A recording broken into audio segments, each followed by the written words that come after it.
میں خاص طور پر ان بھائیوں کو ایک بات کہنے لگا ہوں، وہ بڑے توجہ سے غور سے بات سنیے گا۔ خدا کے بندو، یہ جو ماہ رمضان ہے نا، یہ کوئی عام مہینہ نہیں ہے۔ آیا مہینہ گزرا، عید کی نماز پڑھی، بات ختم۔ یہ ایسا مہینہ نہیں ہے۔ جس طرح 5 وقت کی نماز پڑھنا فرض ہے، جو بندہ نماز چھوڑتا ہے نا، وہ بے فکر ہو کے گھر نہ بیٹھے کہ کچھ نہیں ہوگا، مزے ہی کریں گے۔ نہیں بھائی، اگر نماز ایسے ہی تھی، کلمہ پڑھنے سے کلمہ پڑھ لیا مسلمان ہو گئے، اور نماز پڑھنے سے کچھ بھی نہیں ہوگا، بڑے بے فکر ہو کے بیٹھے ہوئے، کچھ بھی نہیں ہوگا۔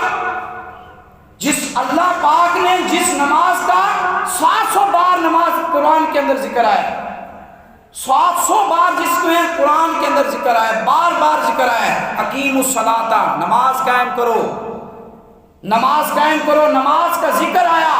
جس قرآن میں اتنی بار نماز کا ذکر آیا، اس کا کوئی ویلیو نہیں ہے۔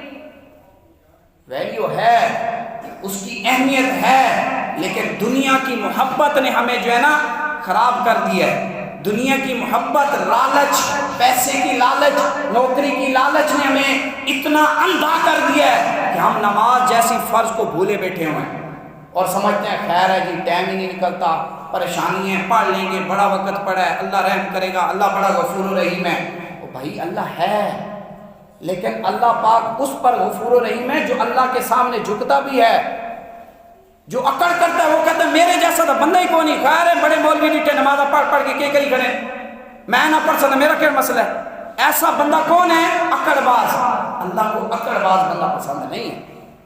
اب ماہ رمضان کا مہینہ آیا، ابھی پاک مہینہ آ رہا ہے، اور اس میں کون لوگ ہیں؟ جمعرات کے روزے رکھنے والے، جمعہ کا روزہ رکھنے والے، پیر کا روزہ رکھیں گے۔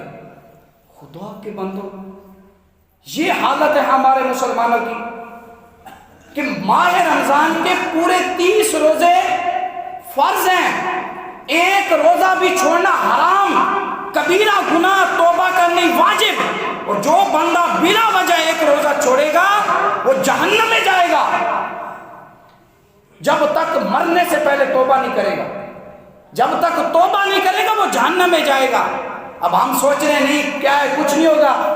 او بھائی، بہت کچھ ہونا ہے، یہ چیز اپنے ذہن میں بٹھا لیں، اپنے آپ کو اس چیز کا پابند کریں۔ اگر ایک روزہ بھی چھوڑا، اس کا عذاب ہے، اس کی سزا ہے۔